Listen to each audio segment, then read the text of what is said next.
What is happening, all you sexy YouTube warriors out there? Range Day Bro back at it again, and today we're going to talk about the gift of long range shooting.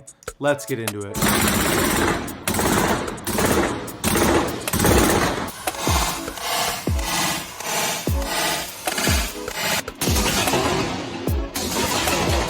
Before I start this video, guys, I just want to ask you to send me pictures of your first build ever, because in this video I'm going to be talking about mine and it's kind of cringe. I want to do a new video series. If I get enough photos in, I want to do a new video series called Rate My Rig, where everyone sends me their pictures of their first build and I will make a judgment. I will make a rating based off of what I'm seeing, and then we could have some fun. Kind of like cursed gun images like Brandon Herrera and Johnny B do, but instead of cursed gun images, I mean, I want your gun images. I want the guns that you guys built, your first build or your first buy, the way you had it kitted out, just to see what you guys were coming up with, because my first build was pretty horrible. So you'll see. Stay tuned for that series coming out soon. All right, guys, welcome back to the channel. Today I want to talk to you guys about the gift of long range shooting and long boys, like you see right here in my modernized Mark 12 build.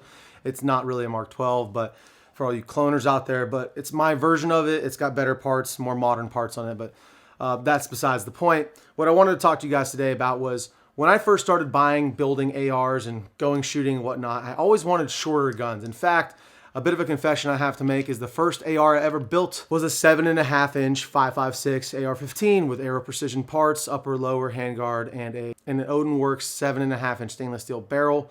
Now, it doesn't seem so silly now that FN came out with their 5.56 7.5 inch barrel, but as many of you know, 10.3 inch that you see right here on this Mark 18 is about as short as you want to go with a 5.56, because that caliber being so small, usually 55 to 75 grain, really relies on its velocity to get its terminal ballistic performance. And it makes a lot of sense when you really think about how the 5.56 was designed to be shot out of a 20 inch barrel. Here we got an 18 inch barrel. It makes a lot of sense when you think about the cartridge, the way it was designed. And barrel length and caliber are two of the biggest questions I ask people when they ask me, hey, I want to get my first AR, what should I get? If you're looking for a general purpose rifle, then somewhere in the middle might work out for you. But before I get into the intermediate and different barrel lengths and all that, I want to talk about what it's like to shoot steel at distance. Now, I mentioned steel because it's an instant gratification. You get an instant feedback in that ping, and it's really cool when you're shooting out really far in distance. You kind of have a delay in the time it takes for the bullet to travel to the target and the sound to travel back to you.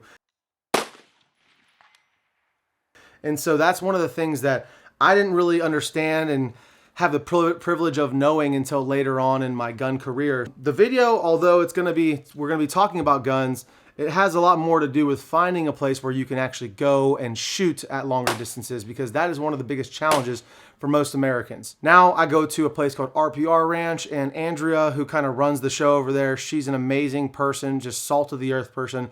I love that range, and I often don't want to mention them too much because I like to keep it a secret, but you know what? It's time that more Americans started training at distance, and we'll talk about why. But I just wanted to shout out RPR Ranch because their range is awesome. They're working on a mile-long range right now, but the range I go to goes from 200 to 700 yards, 600 yards, depending on what targets they have out that day. It is a phenomenal range, and that's where all this footage is from, shooting this modernized Mark 12. Now, for those of you who have never shot past 100 or 200 yards, especially if you're going to indoor ranges, some of y'all may not even have shot past 50 yards. I have to say it is quite the difference in feeling and in satisfaction when you get a hit out at distance. So this thing makes it feel like cheating, and we'll talk about why, mostly because of the caliber, the break, and the length of barrel. So as cool as those short boys are to flex on Instagram and on YouTube, and I'm guilty of it as well, guys, I'm not innocent here, but I flex on Instagram with my short DDM4 and my Mark 18. They're really fun guns to go shoot and all that, but you start to realize how ineffective they are once you get past certain ranges, particularly like 200 to 300 to 400 yard range, which is kind of the maximum distance I can accurately shoot my Mark 18 or my DDM4. And even with that, there's a whole argument to be had about the effectiveness of the caliber at that distance because of the drop in the loss in velocity. So some would argue they're ineffective past 87, 100 yards or 200 yards even. So it's a lot more realistic to need something like an SPR or a GPR where you're going to be able to reach out and effectively engage targets at the 405 to 600 yard range, because even like, I believe it was either Brassfax or Hopfile, I think it was Brassfax, was talking about in the urban scenario where everyone's like, well, I live in the city, so I only need a 10-inch barrel on my AR. Well, he made a really good point in that video stating the fact that, even in a city environment, a lot of your shots are going to be coming from a lot further. And let's just be honest, I'm not going to give you the opportunity to get that close to me if I don't have to, right? If I know you're a threat and I could see you from 600 yards away, I can hit you with this gun right here, and more effectively with something more like a 308, which we'll get into in a second, but I can still reach out and touch you. I'm not going to let you get close to me before to give you an opportunity to hit me with your 10.3 inch gun. So in the scenario in which we are preparing, which is for any scenario in which we need to fight for freedom from anyone trying to take our freedom, you're going to want to be able to reach out and touch them before they can even identify you, see you, or effectively engage you at those distances. So something like this, if you got a group of guys that you train with, I think it's a really big necessity to have somebody who is effective with an SPR, a more of a DMR type rifle setup, or even just have the upper on the side, right? Regardless of all the logic you can put into it about why this is going to be more effective in a doomsday type scenario, let's just talk about how much fun it is. When you sit somebody down, especially a new shooter, and you throw a gun like this in front of them, and you tell them, okay, for 200, you're going to hold right here, 300, you're going to hold right here, 400, you're going to hold 4 mils high, and okay, the wind's coming about 5 miles an hour, so just put it on the left edge, and you see them hear that sound signature come back after a second or two, if they're hitting 600 or 500 yards. It's such a rewarding feeling. It's such a rewarding moment. So, and even for myself, once I started shooting at those distances out past 300-400 yards, I really started to fall in love with long range shooting. And now that's not extreme long range shooting. I would call 400 to 600 yards to 800 long range shooting. There's a whole nother genre of extreme long range, which we get into other calibers like 338 and 6.5 Creedmoor is pretty good out to like 1200 yards. So there's other calibers, but for the purposes of this video, we're going to be talking about the 200 to 600 yard range, or 7 or 8 even. And that's why I love this gun. You saw me shooting it. This thing is such a blast to shoot. It's chambered in 223 5.56, so this is a 5.56 chambered barrel, and it's got a brake on here, the Ops Inc. brake and collar, that I'm waiting on my OCM5 from Otter Creek Labs to come in. Hasn't come in yet on an e-file. It's been about 5.5 months, almost 6 months, so just for you guys who are waiting. But this thing is just like zero recoil. You can track your shots. On those further shots, I can see my vapor trail, which is really cool. And it doesn't have to be a crazy expensive scope, guys. This is a Primary Arms 4-14 SLX. This is like their cheapest scope. It does have a parallax adjustment, and it has the best reticle. I love Primary Arms reticles. I wish they did start making better glass for cheaper price. I know that's twofold, so I've never tried their GLX or their PLX lines, but this thing has a great eye box. I really love this scope. The only downside about this is the illumination is borderline unusable because it bleeds out so much. But I got it sitting in an 80M 20 MOA mount.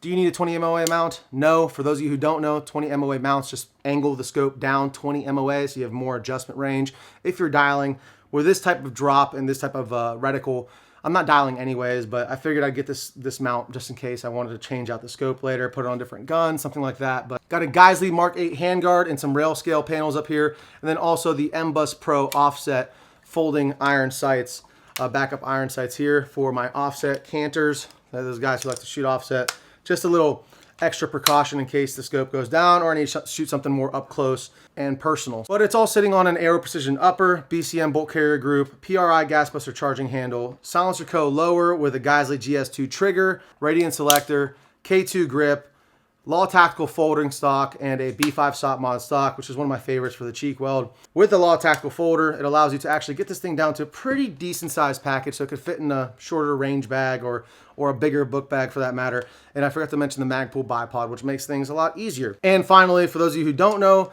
these are gun charms. I released these about a week ago. 55.6% of all the proceeds from every gun charm sold goes to the Gun Owners of America to abolish the NFA. And these guys attach right here in your unused QD swivel points. So you guys will see that guy featured in the video as well. That's pretty much the build for this guy. Now let's talk about some other barrel lengths that will also get you the desired effect of reaching out to the 500-600 yard range more effectively than something like the Mark 18, those short boys. And we'll work our way down with the same caliber, starting with the HK MR556 that you see right here. Now this guy is outfitted with a Trijicon ACOG. This is the TA11 3.5 by 35. This has their green horseshoe reticle. It is calibrated with a BDC 4556, but this guy has a 16.5-inch barrel. It is a thick boy bull barrel from HK. So it's a little bit heavy in the front, especially considering it's a short stroke gas piston system, But with something like this and a fixed power prism scope, this ACOG glass is incredible. You're gonna be able to reach out to the 500-600 yard pretty easy. Not as easy as the 18-inch SPR, but still, it's gonna give you a much better chance of getting effective hits on target out to those ranges than something like the Mark 18 or any other, 11.5 or 12.5 inch gun. So this gun is kind of my GPR. I'd call this my general purpose rifle. I do intend to add a offset red dot or throw a red dot back here up on the top of the ACOG. But for right now, this is how she's outfitted. Here we have the AWLS Advanced Weapon Light System from HRT Tactical. It is featuring the Valhalla tactical switch on the back. This is a badass light switch because I don't like pressure pads so much. This allows you to push any direction on this guy and illuminate this light. I really love that. And if you click straight in, you'll get your constant on. Big fan of that light. It's 90,000 candela. It is a little bit big compared to some of the other competitors in the market, but when you consider the throw and the amount of power this thing has, it's really great. I have the Forward Control Designs birdcage flash hider to the Chemo on here, so I can throw my dead air suppressors on here. It's got the Geissele MR556 rail on here, a Troy vertical grip, and then just B5 and some Magpul K2 furniture on here just for my liking. All right, so everything else is stock on this guy right here. I do have the American Defense Manufacturing ACOG mount, really love that, and a kill flash up in the front. I am looking to get something to cover up this lens for my flashlights. I haven't done too much research on that yet, but I'm gonna look at getting a cap to cover that up so I'm not reflecting light off my lens on my flashlight. But that's pretty much all that you guys see on this guy. Everything else is bone stock, and I really love this gun for general purpose. Reach out, touch somebody. If I need to, I could room clear with it, and I can kind of do everything with it. So that's kind of the way it's set up right now. All right, so moving back from there and keeping with the same caliber, I go to the 13.7 inch Sons of Liberty Gunworks build. It's on an Aero Precision upper and lower with a BCM quad rail, but it is a Sons of Liberty barrel and bolt carrier group. So the whole heart of this thing is the Sons of Liberty build. But as you can tell, this guy stays a relatively short package while still packing a good punch out to distance. Now, I wouldn't say this thing is going to be super effective out past 500 yards, but up into 500 yards, I think that this is a pretty great option, especially considering how lightweight it is and how maneuverable it is with the Sandman K on here, this short Sandman suppressor on here. Once again, this is about the shortest I would recommend for anybody who's starting to get into the firearms world. This thing is outfitted with the TA31 ACOG, so the OG ACOG. It has the green chevron on here. I do have a Tenebrex kill flash and an offset Holosun 507C with the ACSS reticle, little chevron on there. And it's all sitting on a Unity fast cog mount, which I've spray painted because the gold that you can see on this offset is just absolutely way too gaudy for me. I thought I'd like it, but it's not like the Geissele gold. It's just way too gold for me. So I had to spray paint it and kind of beat down that flashiness on it. But this thing is really cool and a great barrel length and a great caliber for staying lightweight, staying maneuverable. I'd say this is one of the best all around compromises for getting the shortest gun with the most effective capability. You pin and weld it with a Sons of Liberty Knox flash hider up front, and you meet that minimum barrel length requirement for the Tyrannical ATF, so you can make it a rifle without having to get an SPR tack stamp. Put a good trigger in it. It's a Geissele Super Dynamic 3 gun. I got the Radiant Selector, so I have all my creature comforts, my Geissele charging handle on here. I did have the Sons of Liberty charging handle on here, which is a great one, but switched it over to the Geissele, and I went with the color scheme a little bit better. But I really love this gun, and this is about as short as I would go for anyone who's getting into their first rifle that wants a do-it-all rifle. This will get you 90% of the way there for CQB and for out to 400 or 500 yards. I really love this setup. Let me know what you guys think in the comments below. Now, between the HK and the Sons of Liberty build, there's a 14.5 option, which is much more common than the 13.7, which you see right here. So this guy is the Brownells BRN4 upper receiver. With the Brownells barrel and the Brownells bolt carrier group. So this is in fact a 416 clone. This is one of their older models. I bought this off a guy a little while ago, and I think he bought it probably 2 or 3 years ago. So it's not the ones that just came out with. And as you can tell, it's a little bit of a different profile than what they're offering right now. This does have a pinned and welded Surefire flash hider on here. I don't have any Surefire suppressors, so I'm debating whether I leave that on or take it off and replace it with a dead air. But for right now, it's going to stay. And the 14.5 is a sweet spot between the 16-inch barrel and a 13.7 that gives you the ability to pin and weld a muzzle device and make this a full-length rifle without having to get the tack stamp. So this is another great option. I have it outfitted with the EOTech and the Micro 3X magnifier because in my opinion, if you're gonna be shooting past 200 yards, you just need magnification, especially the older you get. And I'm not that old yet, but it still really helps, especially in identifying your targets. You might be able to hit something at 300, 400 yards with a red dot, but you wanna make sure you're hitting the right thing. So the magnifier is a bit of a necessity there. This is the EOTech EXPS 3-2. So it has two 1 MOA dots that give you a hold for your 50, 200 yard zero and a hold for your 500 yard zero. And it is calibrated for a 14.5. So this is the right barrel length and caliber for that, those holdovers on there. So that's really cool. I haven't yet taken this thing out to distance, but I have shot it quite a few times up close and personal, and we'll be having a full review of this BRN4 coming out soon. But it's sitting on an SLR lower. It's a billet lower receiver, great lower receiver. I love SLR. It's not completely ambidextrous in that your bolt release is not a bolt catch, so you can't actually lock the bolt to the rear using this. You can only release it, which is kind of annoying. Unlike the silencer co-lower that we have on the SPR, you can lock it back with that one, not with this guy here, but it's still pretty cool that you can release it there. Same creature comforts that you see on most of my other guns. I have an ALG trigger, I have the Radiant selector switch, and a Geisley charging handle, and some Magpul M-Bus Pro backup iron sights, because the EOTech is known for one thing. It's zero parallax, a crispy dot, and no battery life. I guess that's three things. Just in case, I keep a battery up here in my vertical grip just in case that dies, but it's nice to have backup irons. And up front we have a Surefire light, just a basic Surefire light. Once again, don't like pressure pads, so I have it set up to where I can just activate this thing with my thumb right here, remove my C-clamp grip, and boom, hit it with my thumb. As you can tell, this guy is outfitted with the Balloon Llama gun charm, so make sure you guys go to rangedaybro.com and grab you a gun charm and fight for the NFA, and also get yourself something pretty cool to show off at the range with your buddies. They're pretty badass, and as you can see, I got an unused QD point on the right side of my Geisley rail, and boom, snaps right in like so. Yeah, this is one of the older design Geisley rails where you actually have threaded portions that the M-LOK sections thread into.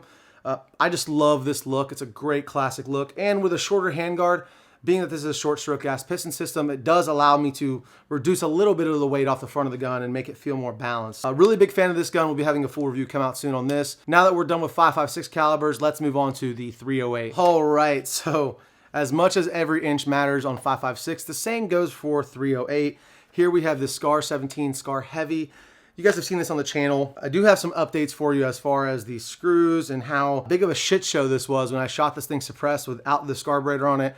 I kind of destroyed my back plate on my on the back of my receiver here, and luckily Mototech Engineering actually fixed it for me, and we'll have a whole video on that soon. But just want to let you guys know, do not shoot your SCAR suppressed with a Dead Air Sandman S or Nomad 30 without changing out the gas jets or something, because I spent 250 rounds about on that initial review, and I destroyed my rear receiver plate here where this all kind of connects. Yeah, just want to give you guys a quick update on that. I'll have a whole video on that coming out soon, but without further ado, the 308 is just a better cartridge for long range. You guys know this is no surprise. It does pack a bit of more punch, but you carry less ammo given the size of the ammo and the weight of it. Yeah, there's some trade-offs, right? But here you have a 16-inch, which is as short as I'd like to go with a 308, maybe a 14.5, but this SCAR Heavy is absolutely capable to hit out to 600, 800 yards. It's gonna be a little bit tougher to hit 800 than with something like an 18-inch barrel, for instance, because you're gonna get that added velocity. You'll have to look up a ballistic chart, but I think 308 starts to go subsonic around the 800-yard mark. So with the barrel length, you know, depending obviously. So if you were to have an AR-15, like in a 12.5 or something like that, and you wanted something more dedicated to just being able to reach out, you could go with something like a SCAR Heavy or even AR-10, which I have an Aero Precision AAM5, which is a great gun as well. But I wanted to throw this guy up there because how lightweight this thing is. That's kind of where it shines. Do I regret buying the SCAR Heavy after my issue I had with shooting it suppressed? A little bit. I am a little hesitant to recommend the SCAR to people now because it's kind of, I mean, if you can't suppress a gun in 2022 without voiding the warranty, I mean, that's kind of a non-starter for me. So that was the biggest hesitancy I'd have in recommending anyone to go with the FN SCAR. Now, I know people will point to the stock and say it's because the stock and this and that. Well, it doesn't matter. You should not be having that violent of a recoil impulse on a gun, regardless of what stock you put on it. It just sounds like a design flaw to me. With that being said, this is a great gun for how lightweight it is, and that's why I have such a heavy optic on here. This optic itself, when I take this optic off, it kind of blows my mind how much lighter this SCAR is. It's a Trijicon Credo 1:8 with an offset hanger Valhalla Tactical with a 509T from Holosun on the side. So this is a great little 1:8, but it's got that offset 1X if I ever needed to be keeping this on full power and transition to the 1X. It's great, it's right there, and that's on the 80M riser. The one thing I would choose over this if I could do it all over again is probably the MR762. Now, I'm a huge HK fanboy, as you guys can tell. I love HK, they just don't love me, so their stuff is so expensive. Now granted, the SCAR is about as expensive as an HK MR762. The SCAR is just so much lighter, and it allows you to do a lot more with your optic setup and still keep a lightweight package with such a large caliber and such a good caliber for distance shooting. So if you want to nut up and get a bigger caliber and be able to shoot even further, more effectively than something like the SCAR Heavy or a 308, any 308 battle rifle is going to serve you better than a 5.56. Once again, guys, the whole moral of the video is give yourself the gift of long range shooting for Christmas and get you a gun that can shoot out long range and find you a place to go shoot long range. Even if it takes you all day like it does for me, it's an all day event. It's an hour-and-a-half drive there, hour-and-a-half drive back, but it's such a worthwhile event. Go with friends, hang out, take snacks, take a cooler, and you know, make a day of it. It's such a fun experience. And for all those times you're spending in CQB and training up close and personal and shooting fast, that's always fun. But get to know your scopes, get to know your drops for your calibers. So another thing I'm working on is trying to standardize on one type of ammunition, because I want to know what my drops are for every one of my guns with all my different scopes. And I want to keep kind of the one thing consistent be the ammo, because that is, it's a huge determining factor of where your bullets are going to hit. So if you have the money, if you have the time to reload, that's even better.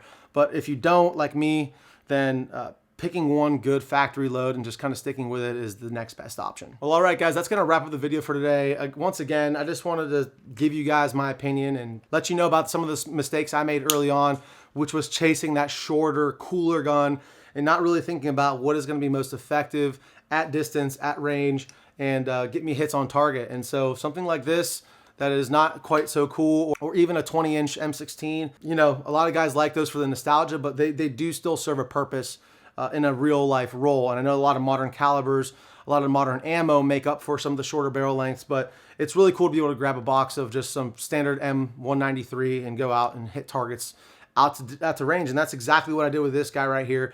It was standard M193 ball ammunition, military ammunition, and I was able to reach out and touch targets to 600 yards. In that one speed run, I did it in, I don't know what the time was, but it was pretty quick with just one miss at 200 off that barrier because I was getting excited and getting ready to move. I hope you guys have the opportunity to go somewhere and do that as well. And get your training in, guys. Get your training in so that you can fight to protect your family, your loved ones, and our freedom. That's going to wrap it up for today, guys. Thank you so much for stopping by. Please head over to rangedaybro.com and consider buying a gun charm. The preseason is out, so we have 4 designs. And just remember, 55.6% of every gun charm sold, the profits will be going to the Gun Owners Foundation to fight to abolish the NFA, which is huge because it's unconstitutional and we need lawyers and good people like them to do that for us. So please go and check that out. And while you're over there, check out some of the merch, Range Day Bro shirts and all that, and just support the channel. I really appreciate it. If you guys enjoyed this content and you want to see more videos like this in the future, please go ahead and click the subscribe button. We're going to have a lot more videos coming out here in the future. We are going to be moving studios, so bear with me over the next couple weeks. But come 2023, we'll have a new video every week, and that's my promise to you guys. Once again, guys, thank you so much for staying to the end of the video. Until next time, stay safe, stay dangerous. Range Day Bro out.